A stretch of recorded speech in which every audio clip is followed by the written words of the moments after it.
नागपूर अधिवेशनाच्या अखेरच्या दिवशी मुख्यमंत्र्यांनी पुन्हा एकदा उद्धव ठाकरे आणि आदित्य ठाकरेंना लक्ष्य केलं। कोरोना काळात मुंबईत मोठा भ्रष्टाचार केल्याचा आरोप त्यांनी केलाय। तसंच टेंडर घोटाळ्यांना पेंग्विनपासून सुरुवात झाल्याचा दावा विधानसभेत त्यांनी केला। तर राऊतांनी मुख्यमंत्र्यांवर पलटवार केलाय।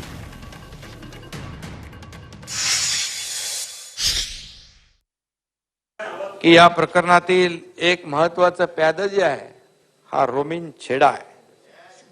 अध्यक्ष महोदय, या कंपनीच्या सुरस्कतांची सुरुवात झाली ती जिजामाता उद्यानातील पेंग्विन प्रकरणापासून। छोटी मोठी मिळून सुमारे 270 कोटी रुपयांचा तब्बल 57 कंत्राट देण्यात आली। 57 कंत्राट। त्यांच्यासारखे खोटारडे राज्यकर्ते महाराष्ट्र राज्य करतायत, ज्यांनी मुंबई महापालिकेत सगळ्यात जास्त टेंडरबाजी केली। ते आमदार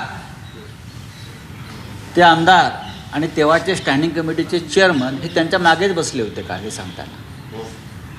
त्यांच्या मागेच बसले होते, ज्यांनी सगळ्यात जास्त टेंडरबाजी केली, लक्षात घ्या। आणि ज्यांनी सगळ्यात जास्त घोटाळे केले असं म्हणतात, काही त्यांनी जे काय सांगितलं, काय कोविड असेल, अमुक असेल, काय खिचडी काढलं, ते सगळे टेंडरबाज लोक शिंदे गटामध्ये आहेत। लाल मातीतली कुस्ती म्हणजे